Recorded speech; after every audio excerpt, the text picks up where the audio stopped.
Welcome back into the JCPod, partner with Stare Down Sports, Stare Down Greatness. And man, still can't believe it. We're like 189 days away from the NFL season.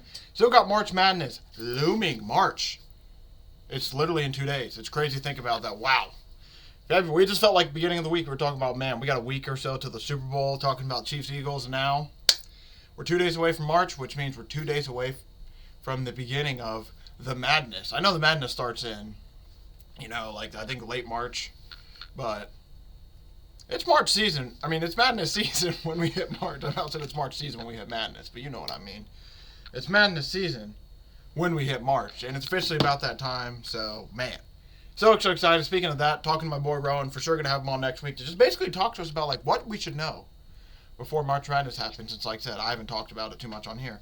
But without any further ado today, I just want to bring up 3 or 4 things in college that I think are semi-important to bring up. We'll talk about that. And then there's 5 or 6 things of NFL news, and that's pretty much going to do it for today. I mean, it's not too busy of a day. I'm slowly prepping that March Madness episode for next week. So I'm just going to catch us up on NFL news so we can talk March Madness next week. But without any further ado, let's go over these 3 or 4 college things I want to talk about, and then we'll talk about some NFL news. One of the first things I want to talk about that I thought was very important is Nebraska is canceling a home-and-home series against Tennessee. And they basically, I don't know if Tennessee is not canceling the series. Nebraska did. We were very disappointed they didn't want to play these games, especially this close to 2026. Nebraska apparently replaced Tennessee on schedule with home games against Bowling Green in 2026 and Miami of Ohio in 2027. And then they also have Northern Iowa. They're going to play in 2027 as well. And basically, I mean, if we're being honest, this is all it's going to be interesting to see how this plays out, because the main reason I want to bring this up is this is definitely a seed scheduling thing, because after the playoff committee, this is what everyone's basically blaming it on, even though it's not truly true. Everyone's basically saying oh, now since SMU and Indiana got in with their cake schedules, now that everyone else is pretty much just going to be all right, let's just get layups. Let's get a layups. Oh, Bowling, like I said, Bowling Green, even though Bowling Green gave Penn State a run for its money, it's you would think a Big Ten school like Nebraska is all right, Bowling Green shouldn't have been an issue. Northern Iowa, they should not be losing that game. So now it's kind of all right, hey, let's get some layups in. Let's have all these easy games so that way, our record looks a lot better for the college football playoffs. But I think that's something where they're going to hopefully fix it going into these next 2 or 3 seasons, where they actually now don't get me wrong, we shouldn't have 8 and 4 college teams in the college football playoffs. But I mean, if there's a team that's 9-3 and their losses are to Alabama, who say is the number 1 team, Ohio State is number 2, and then the team who's number 3, they should be in. There's so much fixing needs done with it. I mean, we saw what happened with last year, where Arizona State gets the bye, Boise State gets the bye, teams that probably shouldn't have gotten the bye versus teams that didn't. I mean, because let's be honestly, Notre Dame played I think Georgia in second round. That should have not been. But they played Indiana first round. Notre Dame probably should have been a bye team. And then it should have been Indiana and Boise State. That person plays Georgia. Or there's a bunch of seeding they could have fixed with it, but it was all a jumbled mess and everything. So hopefully, like I said, they'll be figuring it out as the future goes on. But like I said, I think we're gonna see a lot more of this over the next at least 2 seasons until they prove that hey, strength of schedule does matter. Because as of right now, they kind of said it didn't. Now, I'm not totally in agreement with that, because like I said, I thought Indiana had a really good season. You should reward them for having as good of a season as they did. But I can also see the argument where it's man, look at their schedule compared to an Ole Miss, and look at their schedule, and it's just yeah.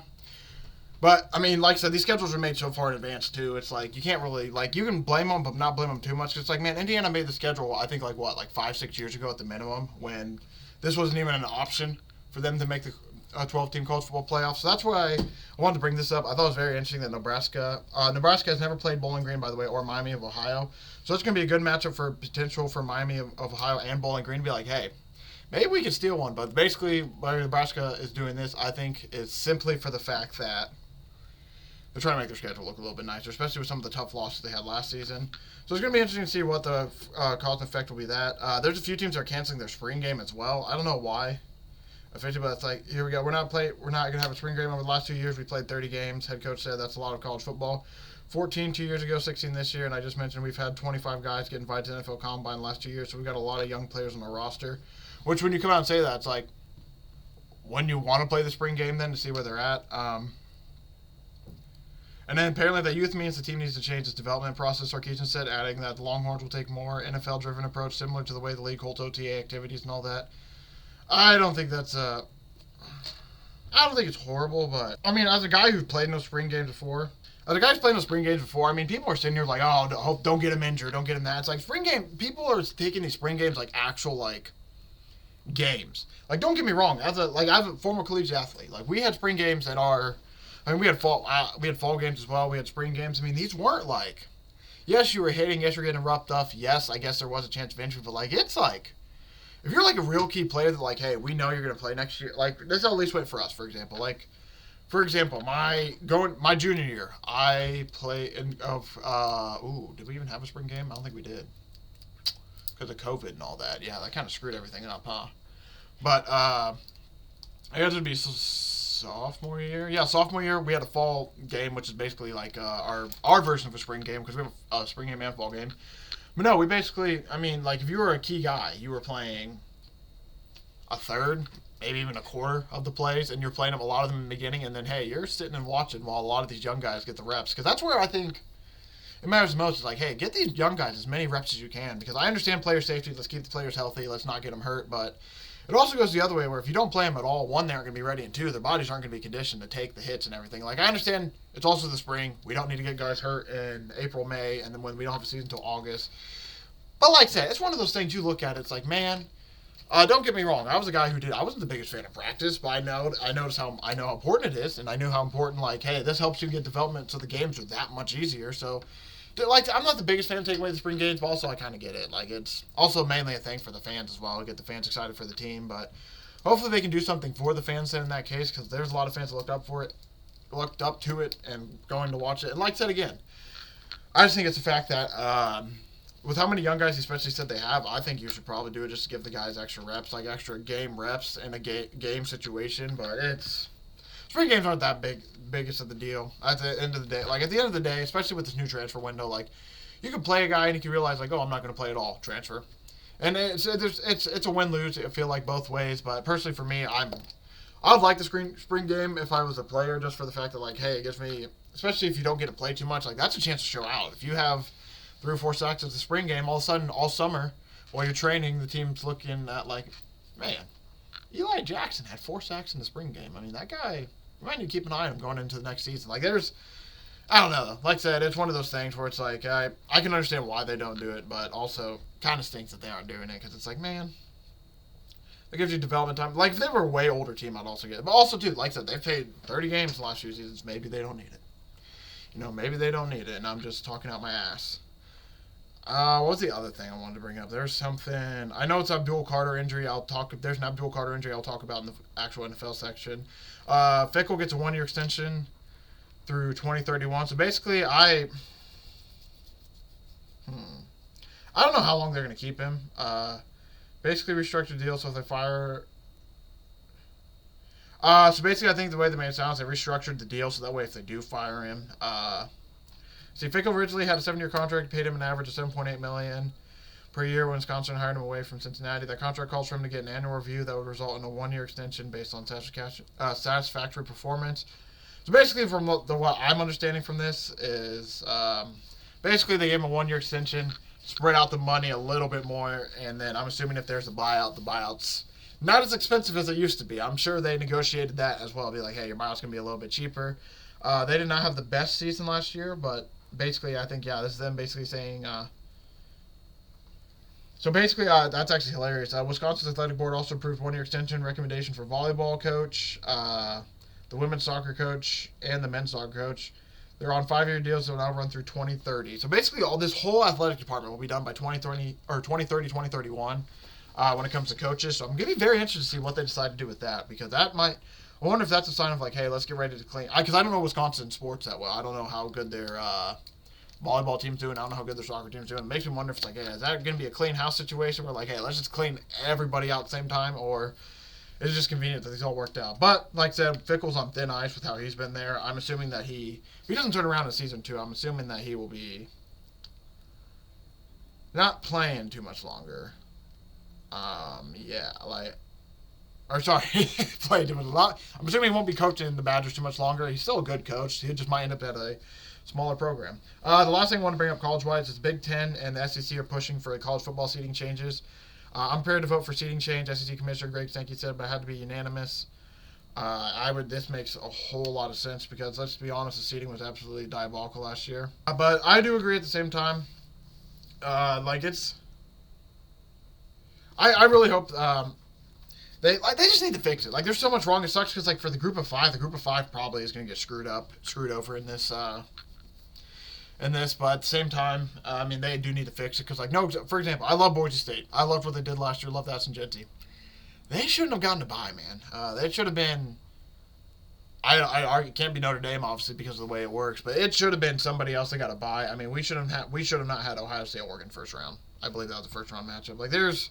I'll pull up the college football playoff schedules because it's just they have a lot. They just have fixing to do with it. I don't know what I think something that I would like is if they just made the first top 4 teams get a bye, no matter what, because then you don't have to rank it by certain things, and then after that you can rank it by conference schedule. So, for example, say the first 4 teams get a bye. So for this year, it would have been. Let me see. How do I just go to all? So, yeah, for example, for the top 25, I think this was after the season ended, potentially. Not for sure. I can't remember at this point. Actually, this might have been the playoff one. But, for example, if it's the top 4, then Oregon, Georgia, Notre Dame, Texas all gets byes. Penn State would play, I think, SMU. Ohio State would play Arizona State.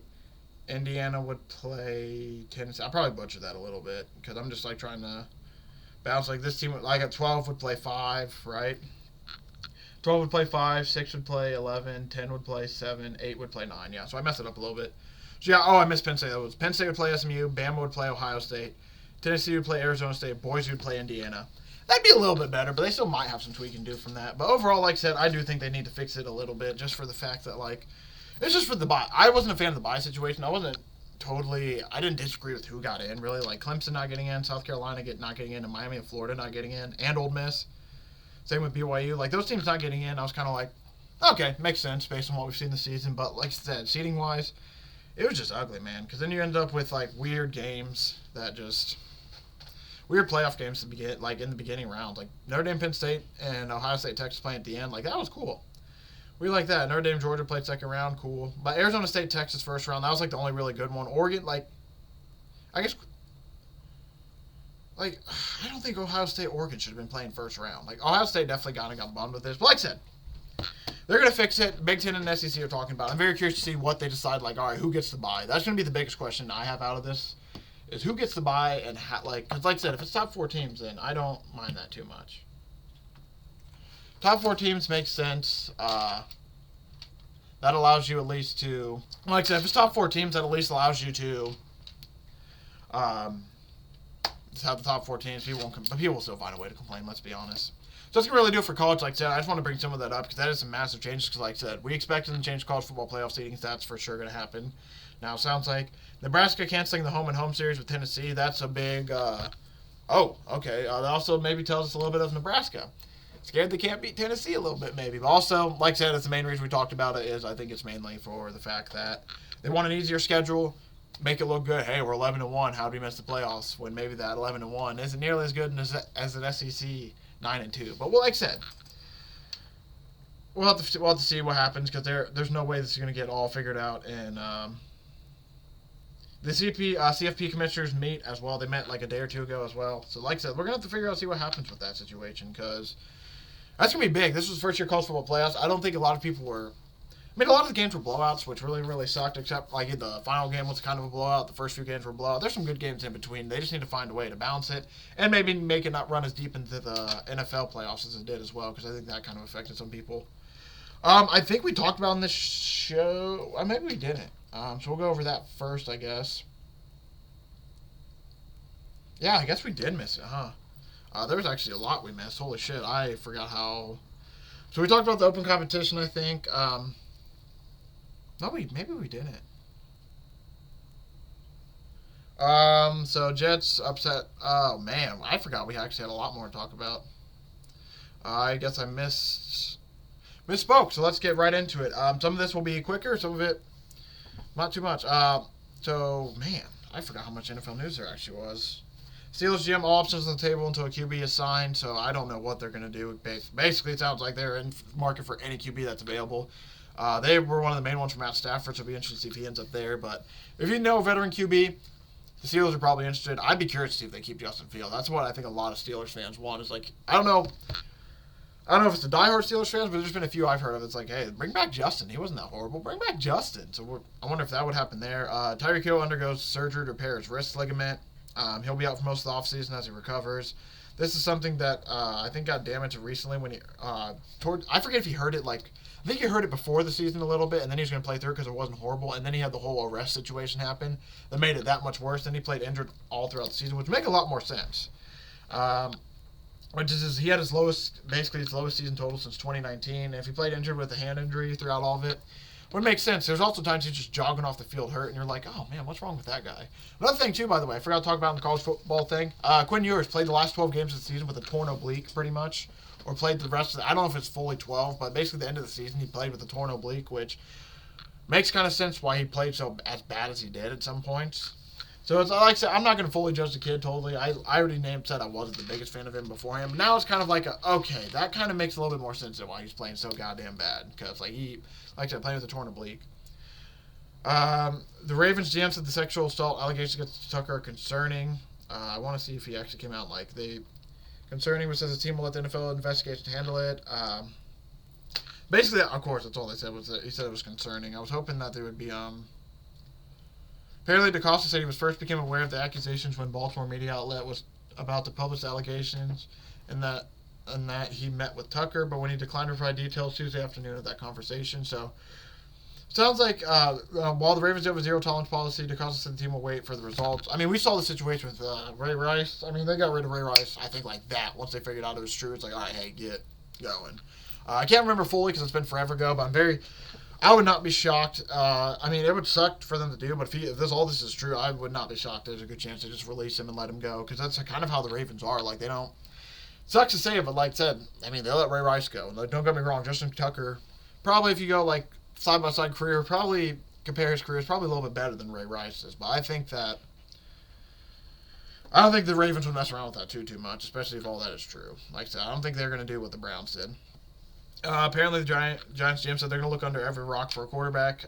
The fact that they passed on Barkley and kept Jones, boy, I hope they get the quarterback situation right. But, man, Giants got a lot of fixing to do. Them and the Jets, man. It's been sad for New York football for a while. The Bills signed Shakir to a 4-year extension worth $60 million. That is actually crazy.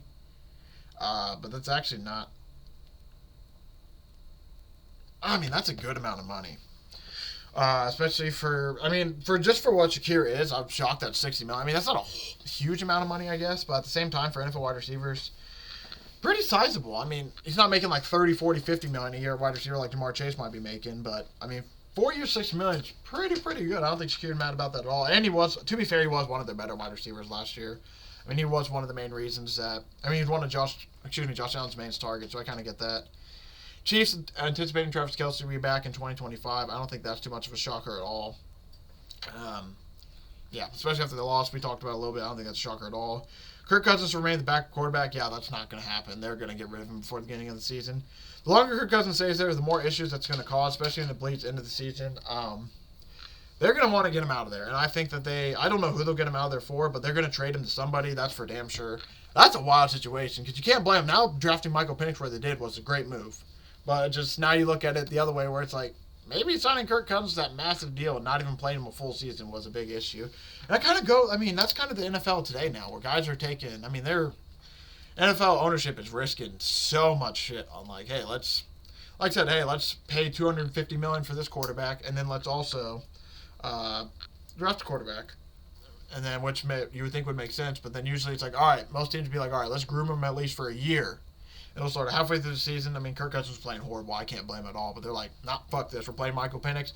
And they play well enough. Now they look at it. It's like, man, it just sucks because you look at that. They paid Kirk Cousins so much money. It's like, man, you're going to pay D-line that money that you really needed. But at the same time, at the time of paying Kirk, they didn't know they were getting Michael Penix. So I can't blame them too much for that. But the drafting Michael Penix part, want to blame them, but that was actually a good deal now. But yeah, they paid Kirk Cousins 4 years, $180 million. He has a no-trade clause. He will receive a $10 million bonus as well if he remains in Landon's roster by March 17th. So I'm very curious. I would say by March 17th we'll probably hear some action because I don't think they want to pay him an extra $10 million. But, man, that move to sign him has just become more and more weird as the days go on. Jason Peters plans to retire after 2019. It is crazy. Something that made me realize how long of a career he had. Somebody said that he was blocking his first rookie year. He was blocking for Drew Bledsoe, and that's when I was like, "Oh man, this guy 19 years is the longest." I mean, to be fair, he joined. When was he drafted? Then in 19 years, he spent 11 years with the Philadelphia Eagles, which is his longest tenure team. Began his career at Buffalo Bills in 2004. I was born in 1999, so that's just one of those things where it's like, man, that dude's NFL career almost spanned my whole lifetime. But kind of like Tom Brady's did for a long time, where it's just like, man, this dude has been in the NFL forever. Shout out to Jason Peters. What a career he's had. 43 years old. As an offensive lineman, like that's a tough son of a bitch right there. The Bucks, Litch is hopefully deciding Godwin to an extension. Hopefully we can come to an agreement with him because Chris means the world to us and this organization. To all of us individually, but as an organization as a whole. I said nobody has been more resilient than him. We've been down this road, similar path with him. Nobody's been more resilient, works harder than him. Like I said, I would hope they would keep him, but I think because of the increased salary cap, they have a better chance of keeping him and the fact that he knows the system. But like I said, I think a lot of teams will love Chris Godwin, so that's going to be very interesting to see where he ends up going. Sirianni calls the band for a tush push unfair. The more I slept on after 2 days, too, I mean, you can't really, I loved, I forget who said it. I heard it on a podcast somewhere, and somebody's like, you can't blame it. Maybe it might have even been yesterday on the Pat McAfee show. I can't remember. I heard somebody basically say, like, you can't ban a play because they have great execution. And that made me sit there and be like, yeah, that's actually a good point. And it's a 1 yard play, too. Like, how do you stop the tush push? Don't let him get to the 1 yard line. I saw that another argument like that as well. I'm like, not a horrible argument. But so, like, I'm still torn about if I think it should be. I don't think it should probably be banned or not, but it is one of those plays where I'm now kind of torn on it, where it's like, I don't know if I enjoy this play or not, but I give the Eagles credit for being as good as they are. The Raiders and Crosby are focused on negotiating a new deal. He signed a 4-year deal, 94 extension in March 22. That would take him through 2026. They gave him a $6 million raise in 2024. So I assume he's going to be. I'm assuming they're going to sign him. They're going to want to keep him. He's a Raider for sure. And then after these 1 or 2 years, we're going to see. I would not be shocked if he asked for a trade potentially after a year or two if it just keeps going this bad and he finally. Because at a certain point, a guy's got to get sick of it. Like, he wants to be. I'm assuming he wants to be a Raider for life, but. He also probably wants to win Super Bowls and win playoffs. The Raiders continue to keep being bad. We saw it with Myles Garrett. Well, it gets to a certain point where you finally just get fed up and you're like, I want to win, man. I'm tired of losing. And then maybe that will drive him to want to go somewhere else. Apparently, Aaron Glenn came out and said the split with Aaron Rodgers apparently upset some players. Quinton Williams wasn't happy. One of the players, for example, who wasn't happy about it. It's just one of those things. I don't know. The Jets are the Jets. That's the best way to put it. Jets are the Jets. Even if Aaron Rodgers was. Some guys loved him, obviously, with Aaron Rodgers, but they were bad with him. They're bad without him. Very curious to see where Aaron Rodgers ends up signing to see if, hey, was he really the issue or the Jets just the Jets and that absolute dumpster fire of a team caused him to bring out the worst in him. Apparently, the Titans-Browns also, different news story now. They are split on what Travis Hunter's primary position will be. Hunter is set to be one of the top players selected, obviously. And they apparently, the Titans and Browns hold the first and second picks.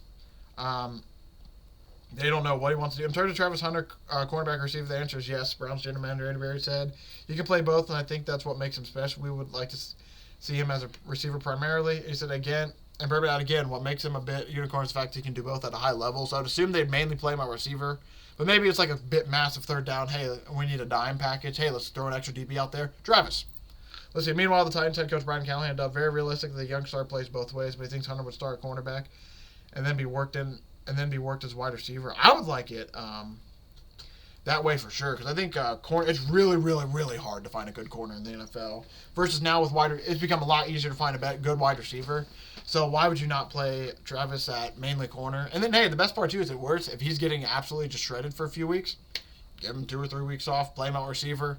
Let him get his confidence back at corner, and then you can just throw him right back at corner. That's the awesome part about Travis. It's like if he ends up struggling at one thing, he has the other thing to back up on. And like I said, I would mainly start him at corner because you could easily just throw him in a few plays a game at wide receiver. Like, hey, we got a package, get in there now.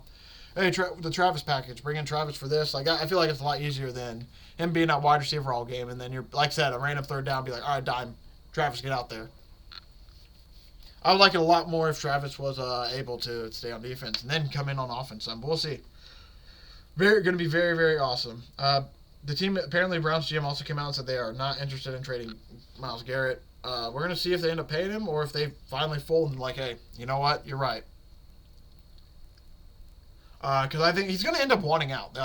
He's going to want out, obviously, at some point. And it sounds like he kind of wants out now. Like this, I don't know for sure if it's like a, hey, I want out, but if you pay me, I'll probably stay and be okay with it. Or if it's like a full-on, I want out. I don't care how much money you offer. I want out. I think that's the biggest thing we're about to see in these upcoming weeks. Is like, hey, does he really, really want out? Or is it just one of the situations where they offer him enough money, Garrett will be like, okay, we can maybe figure it out then. Because that has happened before with other players.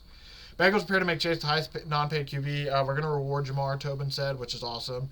We're there. Let's get it done. Sign contract. That what needs to happen. Tobin added, which makes a lot of sense. They kind of played themselves into this. I mean, they said, all right, prove you're going to have a better year. And then he won the Triple Crown. So now it's like, well, we got to pay him a lot. But, and also, I hate to say it, but that's probably why the Bengals will be a struggle by a little bit. Because they're going to, let's see, highest paid player is going to be quarterback, wide receiver. And the biggest issue is they can't get stops on defense. That's what part of this sucks. And that's the part, that the biggest part of this is they're going to pay Jamar Chase all this money. They better keep Dre Hendrickson, and they need to figure out their defense. Because now with Lou Anarumo gone, their defense seemingly got worse every single season because they just lost guys on the defensive end and didn't pay the right guys. Going to be interesting, man. These Bengals, the offense has everything you could need, damn near. It's just that defense is, the defense is a little bit dusty, boy. The Colts will hold an open competition for starting quarterback, and this is obviously assuming they get a bit. But Ballard basically came out and said, like, unless they get somebody like Joe Flacco again, who it's very clear, like, probably won't start over Anthony Richardson all season, like, they're going to have a quarterback competition, which you really don't want to hear for your 4th overall pick coming into his 3rd season, but hopefully they'll bring his confidence up. I mean, they're talking about, these are just some people this article named: Sam Darnold, Justin Fields, Russell Wilson, Aaron Rodgers, Matt Stafford. Okay, so I'm not going to lie, I'm not going to throw this person under the bus. They literally just named every free agent quarterback pretty much. I'd be interested, man. I wouldn't be, like, what if the Colts got, like, a Will Howard in the draft type? Like, I'd be very interested to see where they're going to go with the other quarterback. Because then saying they're having a quarterback competition. They're drafting number 14 overall, so I doubt they're going to get a quarterback there. But the way they're making it sound is they're going to, it just sucks, man. I won't lie. I bought an Anthony Richardson jersey the day he got drafted. The first jersey I bought on the night somebody gets drafted in forever, just because I was so excited about him. And now it's just looking like, man, that was a dumbass decision, maybe. I don't know. I have hope for Anthony. He has so many flashes that are really good. And hey, guess what? He's only 22 years old. He could literally play for another 20. He could play for 23 total seasons, counting these first 2 in this last one. He could play for 20-plus seasons with how. Now, with the way he's been, he would have to change a lot, obviously, to get to that point. But he's young as shit. That's the thing that is nice about him. But, man, he hasn't figured out, too. Like I said, if they're going to have an open quarterback competition, that's going to be, I don't know, man. I don't know who the Colts, they would have to get somebody who, like, if they brought in Sam Darnold, it'd be like a legit, okay, they at least have somewhat of a quarterback who can probably actually contest with him. But I don't know. It's just frustrating as a Colts fan. Broncos plan to discuss an extension with Courtland Sutton, which would make sense. He's an awesome wide receiver for them. They should keep him around. They'd be dumb not to. He's basically their glue guy in the wide receiver room. He's been there through so much turmoil, so much non-success. He's been there with a little bit of success as well. Now they're finally having success again, and probably should reward the guy. He was a big part of last season. Him and Bo Nix seem to have a great connection with Courtland does with every quarterback they got. Apparently, attorneys for the Bucs said White say FBI investigation. Wait, what? Attorneys for Bucs White say FBI investigation, extortion attempt. Oh, so apparently there's an FBI investigation going on against Rachaad White, and they're saying this is an extortion attempt. The attorneys for the Bucs are saying illegal and defamatory threats, demands against Rachaad and his family will be met with zero tolerance. We will continue to exercise any legal action. So I wonder what he did. That's going to be interesting to see what comes out from that, because that just kind of got dropped. There's not too much information on it, at least on this site. So it's going to be interesting to see what comes of that. Especially with, they got Bucky Irving playing so damn well that, I'm just, like I said, I don't think anything did happen, but if it did, they got Bucky Irving. Titans grant, not Laurent Landry, Harold Landry, to seek a trade. 20-year-old's been 2 years remaining on his contract deal, dealing him before June 1st for freed up $10.9 million in cap space. The Titans are projected to have $51 million over the cap, so it sounds like he will probably be gone, especially under new ownership. He seemed more like a variable guy. They have the first overall. I mean, they could literally replace him with Abdul Carter, which we'll talk about here in a minute. I don't know for sure now with his injury issue, but I would assume that they might consider that, especially if they're going to get rid of Harold Landry, like said. And then Abdul Carter, we aren't there yet. First goal, by Sean McVay said, was to retain Stafford, but the Rams are exploring options. So it sounds like, I mean, I don't know if that's like, I don't know if that's the coach lying, just trying to make it sound nice, or like, yeah, we would love to keep him, but they're really just like, hey, get the fuck out of here. Or if it's one of those situations where he actually wants to keep him. McVay actually wants to keep him, and he's being genuine. Like, I don't know. That's the fun part about the NFL. Sometimes these guys will say something, and then a week and a half later, a trade happens. You're like, oh, so you're full of shit, huh? This is one of the situations. I don't know. McVay actually does like him, so it's going to be interesting for sure. The NFLPA report cards came out. These basically, the report cards were created to help players make career decisions and raise standards for working conditions around the league. So, like, so they do stuff as treatments of families, a food and dining area, nutrition, locker room, training staff, weight room, strength coaches, team travel, and ownership. Like, they basically, how does your building get ran? This is how we rate it. Dolphins came in, so we're going to go 1 to 32. Dolphins ranked number 1, Vikings 2, Falcons 3, Raiders, Chargers. And these are like best built, pretty much who has the best building. Who has the best building, who has the, it's not necessarily best culture. It's just like who has the best building to like be around on the day-to-day basis. Like, not the actual football side of it, like that is part of it, but mainly like the day-to-day parts of it. Like, like we talked about, how accommodating is it for your family? How nice is your weight room? How is lunch? Because you remember, Cardinal players had to pay for their own lunches a few years ago. I don't know if that's changed or not, but like I said, Dolphins 1, Vikings 2, Falcons 3, Raiders 4, Chargers 5, Texans, Packers, 49ers, Lions, Cowboys round up top 10, which is crazy. Cowboys sound like they're in a zoo pretty much, with all the glass windows and everything that happens with visitations. Commanders, Saints, Ravens, Bears, Seahawks, that's 11 through 15. Then you got Titans, 16, Broncos, Jaguars, Colts at 19. Giants, Rams, Eagles, Bills, Bengals, Panthers, Chiefs, Buccaneers, Steelers, Jets, Browns, Patriots. Cardinals at 32. So these are some odd tidbits that this article found. So I'll read them off because I think some of them are kind of funny. Woody Johnson, if you had to guess, he was owner number 32. Dropping from a B- grade to an F in 2025. Falcons made the biggest jump from going from 25th in 2024 to 3rd this year in their facility in Shady. Carolina received a D in trouble after new coaching staff moved players from first-class seats last season to coaches' seats this year. That's messed up.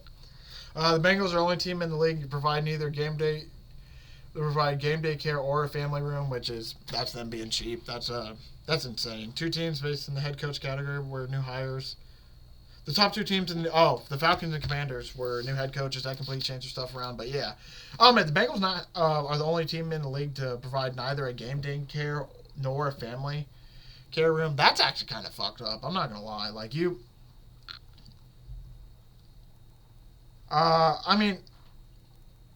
like, I understand that point. Like, people are going to come in and be like, well, they already take care of the players. Why do they take care of the families and everything as well? I mean, we're talking about like literally a daycare for their kids so their wives and families can actually watch the game and not have to deal with a 3-year-old in a suite. Because, I mean, you know how it's going to go. If you've played a sport and you've had a family member of sport, they're going to come. If they can come, they're going to come. And even if that means, like, hey, I got to bring my kid, he's going to be a bit obnoxious. Like, I want to come watch you play, so I'm going to bring him. So the fact that they don't have a family room or anything to, like, help accommodate. And the Bengals, like I said, I wouldn't make a big deal about this, but the Bengals are the only team. And we talked about how cheap they are. That's kind of like what the fuck, man? Then also Woody Johnson being the last owner, and I don't think it's too shocking at all. Kind of funny, but it's like, man, not too shocking at all with how bad the Jets have been. The Packers are willing to trade Jair Alexander. Apparently, they've been talks. Teams involved in the talks for Alexander haven't been reported yet, but they're just pretty much willing to deal him for the right price. And he's played just 14 games last 2 seasons due to injuries. He's only played 1 full season since being selected 18th overall in 2018. That was 2019. So I think that's mainly the biggest issue, is there's been a lot of injury issues with Jair Alexander. Cardinals built a $100 million practice facility after grading last, which is about damn time. I think they're finally starting to realize it. Like, these people are saying, like, these athletes are privileged already. They don't deserve more. I mean, they don't deserve. Yes, they are athletes, but they're the best in the world. They do deserve to have, like, some state-of-the-art shit and some nice facilities. Like, they don't need to be. I mean, like I said, they also. I mean, it just gives them nice facilities so they're encouraged to do their job better. That's basically what it comes down to, is just making the work environment better. But like I said, I'm not going to defend the NFL players too much. They make a lot more money than I do. But we always got to remember that not everyone is making 10, 15, 20, 30 million dollars. There's still players making 250,000 at the bottom. There's still vet minimums, people making cheap contracts. So it's for those people. Moving on. 49ers starting contract drops with Brock Purdy, which is really good. I would assume they want to keep him around. And I think there's 3 more things I want to bring up. Rams grant permission for Jonah Jackson to seek a trade. He only played 4 games last year after dealing with an injury. He's injury reserved with a shoulder injury, which he suffered 2 in the season. We'll see if they end up letting him trade or not. But in a league that needs offensive linemen just as bad as they need quarterbacks, I would assume somebody would want him. The Saints GM came out and said we could win with Derek Carr. I don't know about that, but I respect the belief. But I mean, you can win a few. They can win games with Derek Carr, that's for damn sure. And then the virtual measurements will replace first down chains in 2025 season. This is going to be very, very interesting. I don't know if it's going to be like every game. This is something I'm very interested in, just for the fact that the Hawkeye system was used before, and it was like so slow. The NFL basically came out and said like, there's no reason to use it because basically if they did it. So for example, the time it would take for the Hawkeye system to basically tell them virtually like, hey, this was the first down, hey, it wasn't, would be as long as it would take for the chain gang to run out there, run back, run out there, run back again. They made it sound like. And also with that, I'm very interested how this will work because what do they do? There's a chip in the football that apparently reports where it's at. Does that chip register as the full football? So like if the chip's in the middle of the football, will it register the tip being over the line? Like that's the part I'm interested in. It's like there's some human aspect to it. We're like, oh yeah, like the ball's down here, but where's the tip of the ball? Like that's the part I'm going to be interested in. See if that's fake. I'm assuming they already have that.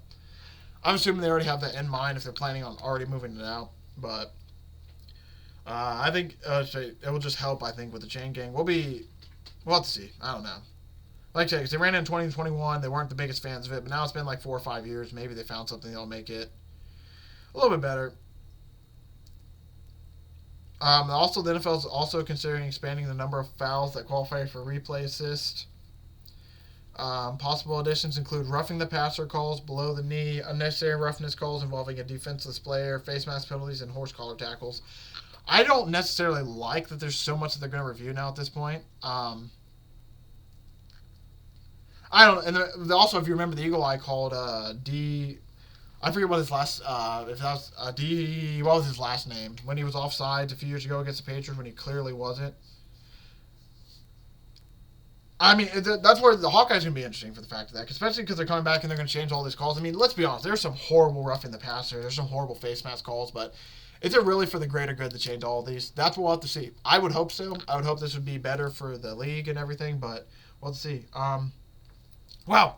Well, hey, we get to learn this news. I was going to say there was a rumor that Abdul Carter might need surgery on his foot, but they literally just came out, no joke, with an article a minute ago that apparently he's advised not to have foot surgery. So highly touted prospect Abdul Carter was told surgery on his right foot is not advisable after further scans. Carter tests that combined revealed that he was dealing with a stress reaction in his foot. He originally mulled over surgery, which have sidelined him for about 8 weeks, but apparently sounds like he doesn't need it, which hopefully just means it's more of like instead of like a stress fracture, it's more of like maybe he just like pulled the muscle or did something in his foot, right? So, yeah, people will say it's a stress reaction, not a stress fracture. I just think maybe it's there's somebody saying, honestly, I think he just doesn't want to go on any of the top of the draft order teams. Basically, like, he doesn't want to go to the Titans, doesn't want to go to the Browns. Which I couldn't blame, man, especially with Myles Garrett wanting out, too. It's like, yeesh, are we actually going to do that? So that will probably do it for today. Thank you all for watching the report. Really do appreciate it. Like I said, going to be interesting to see what happens these upcoming weeks. We're that much close. I think the new league year starts March, and we're going to see a lot of trades. Like I said, we have teams that like March 10th, this guy's going to earn this much money. This guy's going to earn this much money by March 11th. This guy by March 27th. March is going to be a big month of like, all right, let's see some names start moving and everything before the draft. And then there'll be a little bit of calm during the draft, and then it's the rest of the rush. But like I said, thank you for watching me this week. Thank you for really appreciate it. It was a fun week. Really can't wait to next time we're on, it's March, and we're talking NFL draft season, March Madness season, NBA's finishing off their season, WNBA's heating up, hockey's heating up, baseball's getting started. It's going to be a fun one. I did talk to Rowan. He will be on the show next week. We're going to figure out a day. And like I said, we're going to just quickly, in about 45 minutes to an hour at most, just talk about, hey, what do we need to know for March Madness? What's going on here in this conference? What's going on there? Just quick big tidbits. And then hopefully as I have them on a few more times, we can get maybe some deep dives into some specific teams. But like I said, thank you all for watching. Thank you for it. Really do appreciate it. I will see everyone back in this feed next week. I don't know if it's going to be Monday, Tuesday, or Wednesday, but it's going to be either Monday, Thursday, Tuesday, Thursday, or Wednesday, Friday. I don't know the schedule for sure yet, but I'm assuming it's going to be a Monday or Tuesday drop, so be on the lookout then.